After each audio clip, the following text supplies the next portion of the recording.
berapa tadi menjalani pemeriksaan berarti ya? Saya diperiksa, ya di berkoordinasi pemeriksaan sebagai seorang ibu, anak saya itu seperti apa dan lain-lain, kebiasaan-kebiasasannya dan lain-lain. Tapi saya sangat berterima kasih kepada pihak kepolisian yang sudah sangat luar biasa mengungkap kasus ini. Ya, saya lihat ada titik terang yang mudah-mudahan sebentar lagi akan terbuka tanpa harus kita sekarang berstatement untuk menyudutkan siapa-siapa, karena lebih baik kita tunggu sampai prosesnya ini selesai supaya semuanya terang benderang dan tidak ada bola liar ya. Nah, untuk permasalahan hukumnya sendiri saya serahkan kepada Om saya, Om Wemi dan Bang Rio untuk menjelaskan ke teman-teman.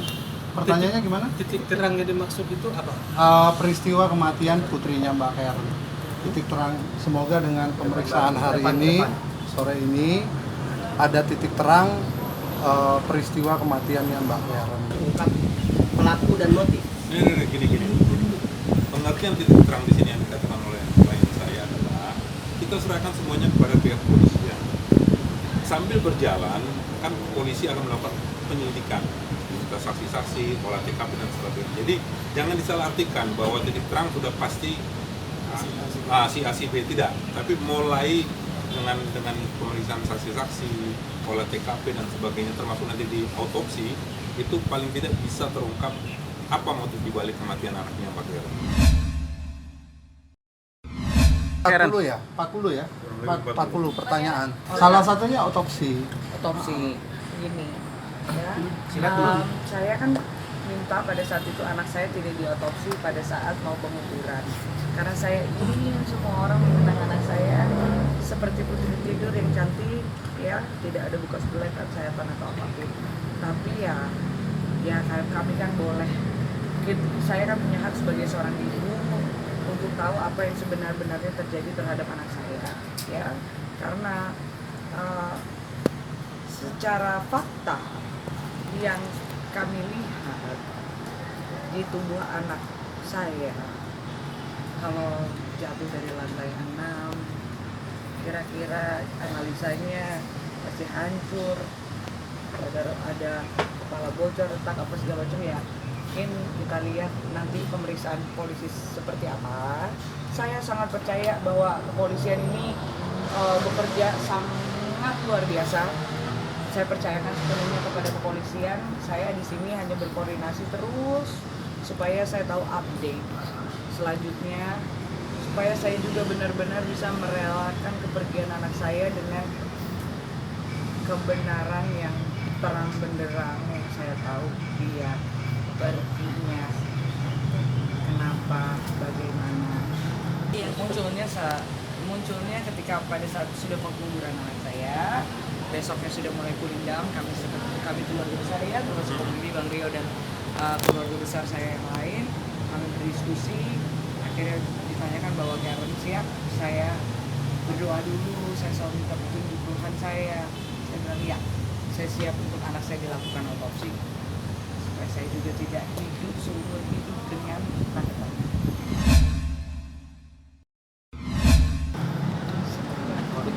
Kapan rencananya? Itu pihak kepolisian nantinya kalau masalah otopsi. Jadi saya jelaskan di sini ya teman-teman semua, mewakili Karen. Maksud kedatangan Karen pada siang hari ini menjelang sore kami pulang ini melengkapi proses penyidikan dari pihak kepolisian. Maka Mbak Karen di penyelidikan, maka Mbak Karen dimintai keterangan kurang lebih 40 pertanyaan terkait peristiwa kematian anak putri dari Mbak Karen. Mulai awal mulanya proses apa yang terjadi di apartemen, perpisahan mereka, dan hal-hal yang lainnya. Sampai kami dari pihak keluarga, terutama Mbak Karen dalam hal ini, meminta kepada pihak kepolisian agar bisa dilakukan segera diotopsi jenazah tersebut untuk mengungkap misteri kematian dari putrinya Mbak Karen ini. Mengenai kapan waktu proses otopsi itu hanya polisi yang bisa menjawab, dan saya berharap dalam hal ini teman-teman penyidik Polres Jakarta Selatan bekerja secara profesional pastinya. Dan kami tidak minta hal yang lebih dari hal ini. Kami hanya minta kasus ini benar-benar bisa terang benderang terungkap siapa pelaku dari kematian putri Mbak Karen ini. Saya sendiri, kalau saya sendiri ya, saya tuh mencoba untuk saya fokus hanya untuk apa yang saya coba. Apapun statement ataupun apapun keterangan Arya, saya yakin ya, saya pihak kepolisian tuh mereka sudah sangat berpengalaman untuk tahu mana yang benar atau tidak. Jadi apapun statement Arya, toh saya pada saat anak saya meninggal saya tidak ada di situ. Berarti Arya kan yang tahu semua kronologinya yang menurut yang menurut dia adalah kronologinya. Saya kan di sini seorang ibu yang belum tahu sama sekali kronologinya seperti apa. Artinya ketika nanti makamnya dibongkar, Karen siap ya? Oh siap. Karena ini untuk kebenaran kami siap. Gitu. Itu nih makamnya dibongkar. Pertama saya tidak akan melihat itu. Kedua itu hanya jasad. Jiwa anak saya sudah di pangkuan Tuhan, sudah di pangkuan Tuhan. Ya, jadi itu hanya ada jasad, kita semua juga nanti cuma badannya aja kok yang dikubur. Tapi yang pasti segala yang menjadi pertanyaan bisa terungkap dengan harus diotopsinya anak saya. Memang berat sekali. Tidak mudah loh untuk mengambil anak. Tapi ya, bukan hanya saya, tapi keluarga besar saya juga berat, sangat berat. Jadi kami mengumpulkan semua kekuatan yang kami punya dengan minta Tuhan kasih kekuatan terus supaya berjuang terus, fight terus sampai kebenaran. Terus terang ya Mas, 6 bulan saya dipisahkan dari anak saya, setengah mati sekali saya mencari anak saya sampai 31 Oktoberin waktu itu ya, tahu semua teman-teman. Saya gerbat segala macam, saya ketemu lagi tanggal 2 November ya. Habis itu baik-baik tuh, saya sama Arya, sama anak, baik-baik kita main sama-sama. Tanggal 14 November kejadian yang satu lagi, yang waktu itu sudah kami laporkan juga ke Polres Jakarta Selatan. Saya tidak tahu siapa yang merawat anak saya, kalau Arya pergi siapa yang jaga, apakah dia ada nini atau tidak. Mau nelfon dengar suaranya aja susah deh sama kok. Keluarganya blok nomor saya semua. Saya sampai kadang-kadang ya, saya ini karena anak saya udah gak ada ya, saya tuh bisa diam berjam-jam di depan rumahnya Arya. Cuma mau ngeliat anak saya keluar dari rumah aja, di dalam mobil saya diam di situ. Saya nunggu anak saya sampai keluar hanya untuk melihat dia. Selama ini saya nggak melihat anak saya pernah keluar rumah. Dan saya nggak tahu mereka masih tinggal di apartemen di Fatmawati itu. Kalau pulang mana-mana,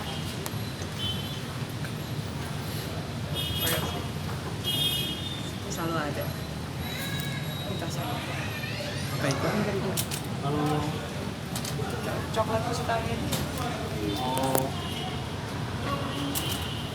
Selalu ada di tas saya. Banyak sekali di rumah. Selama 6 bulan ini setiap saya pulang kerja atau apapun, ya walaupun dia nggak ada, ini saya beli. Saya mampir saya beliin. Sampai mungkin udah berbakat-bakat ini ada di rumah. Karena ini kebutuhannya dia. Ini selalu saya bawa bahwa ya apapun lah, setiap ibu, setiap wanita yang ini lagi kangen sama anak itu punya cara masing-masing. Ini salah satu cara saya untuk saya ada di saya gitu, dengan mainan, dengan coklat dan mainan yang ada di dalam sini yang kesukaannya dia, bisa ada di tasnya supaya saya juga jalan. Kalau saya pergi, saya melakukan segala sesuatu, saya lihat oh iya sih, walaupun dia tidak ada hidup saya sekarang ya, walaupun dia tidak ada secara raga, tapi jiwanya dia pasti bersama-sama dengan saya. Jadi saya selalu untuk menghibur hati saya selalu berkomunikasi sama dia. Adik, mami harus bikin apa, mami harus buat hati saya tenang. Saya tidak mau berkomentar untuk permasalahan itu. Toh wajar kalau misalnya saudari M kan yang memiliki apartemen, wajar kalau diminta keterangan. Saya tidak pernah, teman-teman semua tahu bahwa saya tidak pernah menuduh, saya tidak pernah menyalahkan apa-apa dan lain-lain. Yang pasti itu kan hak polisi gitu. Bukan saya yang minta, Pak periksa, Pak ini, Pak itu, nggak bisa dong. Masa saya mau intervensi polisi? Itu kan semua wewenang dari kepolisian, apa yang harus mereka lakukan.